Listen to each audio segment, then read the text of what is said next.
ताज्या बातम्यांसाठी ABP माझाला subscribe करा आणि बेल आयकॉन प्रेस करा। तर कोरोना आणि लॉकडाऊनमुळे गेले 8 महिने देव कुलूप बंद होते। त्यामुळे देवाच्या दर्शनासाठी आसुसलेल्या भाविकांसाठी पाडव्याच्या शुभ मुहूर्तावर राज्यातल्या मंदिरांचे दरवाजे खुले झाले आहेत। अटी शर्तींसह भक्तांना त्यांच्या लाडक्या देवाचं दर्शन आता घेता येत आहे। त्यात शिर्डी, सिद्धिविनायक, पंढरपूर, कोल्हापूरची अंबाबाई या प्रमुख देवस्थानांनी भाविकांसाठी स्वतंत्र नियमावली तयार केली आहे। शिर्डीच्या साई मंदिर परिसर आकर्षक फुलांनी सजवण्यात आला होता। आकाशकंदील रांगोळींनी त्यावर साज चढवलाय। साईंचं दर्शन घेण्यासाठी सकाळपासूनच भाविकांनी गर्दी केली। तर तिकडे कोल्हापूरच्या अंबाबाई मंदिरातील देवीच्या दर्शनाचा पहिला मान हा कोविड योद्ध्यांना देण्यात आलाय। कोल्हापूरमधील सीपीआर हॉस्पिटलमधील अधिष्ठाता डॉक्टर कर्मचारी यांचं मंदिर प्रशासनाने गुलाब पुष्प देऊन स्वागत केलंय।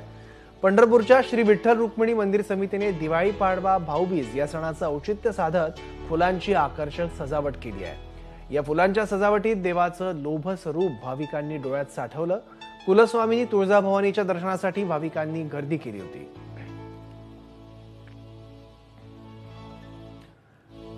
तर मुंबईचं आराध्य दैवत असलेल्या सिद्धिविनायकाच्या दर्शनाला लॉकडाऊन नंतर आजपासून सुरुवात झाली आहे। पहाटे 4 पासून सिद्धिविनायक मंदिराच्या बाहेर भक्तांनी गर्दी केली होती। तर तिकडे पुणेकरांनी देखील दगडूशेठच्या दर्शनानं दिवाळी पाडव्याची सुरुवात केली। नागपुरातलं टेकडी गणपतीचं मंदिर देखील सुरू झालंय। सगळ्या मंदिरात सोशल डिस्टन्सिंग, मास्क आणि सॅनिटायझेशनचा वापर अनिवार्य करण्यात आलाय।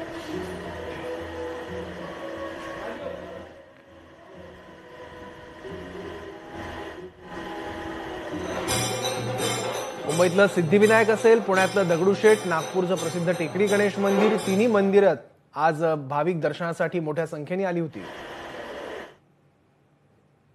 मैं भाग्य मानता हूं कि मुझे दर्शन करने का भाग्य मिला है, तो बहुत ही खुशी है और बहुत ही अच्छी सिस्टम है इनकी, बहुत ही अच्छी सिस्टम रखी है अंदर। ऐसे ही स्क्रॉल कर रहा था और उनका न्यूज चल रहा था और तुरंत साइमल्टेनियसली मैं ऐप करते गया और तुरंत फर्स्ट बुकिंग और तुरंत मैंने डॉटर को बोला तो उसकी सेकंड बुकिंग भी हो गई। ये हम लोग हर साल यहाँ पे आते हैं और आज कोरोना वायरस की वजह से नहीं आने का बहुत दुख हो रहा था और यहाँ पे आए हैं तो इतना, और ये प्रोसेस की वजह से इतनी खुशी हो रही है। तर राज्यभरातील भाविकांचं श्रद्धास्थान असलेल्या नाशिकमधील काळाराम मंदिराची द्वारं देखील पहाटे भाविकांसाठी उघडण्यात आली। मंदिरात पहाटे महापूजा, काकड आरती पार पडली असून राम, लक्ष्मण आणि सीता मातेच्या मूर्तींना आज भरजरी वस्त्र आणि मौल्यवान आभूषण घालण्यात आली। रामाचं हे सुंदर आणि गोचिरवाणं रूप बघण्यासाठी आणि श्रीरामाचं मनोभावे दर्शन घेण्यासाठी भाविकांनी सकाळपासूनच इथे रांगा लावल्या आहेत। कोरोनाच्या पार्श्वभूमीवर मंदिर प्रशासनाकडून सर्व खबरदारी घेतली जाते आहे।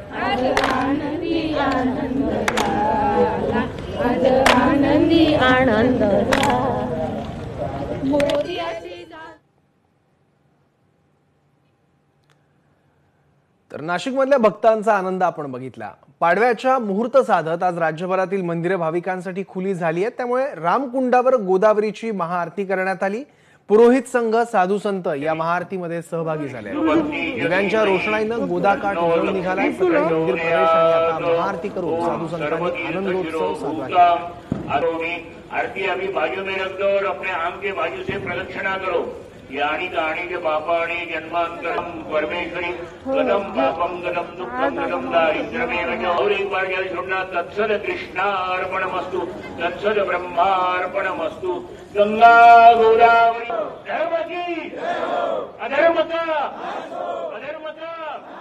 प्राणियों में माता की आज के आनंद की सभी भाविकों सुवर्ण पात्रौ जलसंपदेन प्रदीप्तवासा सहसांगतेन विश्व में जो युद्ध की ये निर्माण हुई है स्थिति, उस युद्ध की स्थिति को शांत करे और सब विश्व में शांति होए।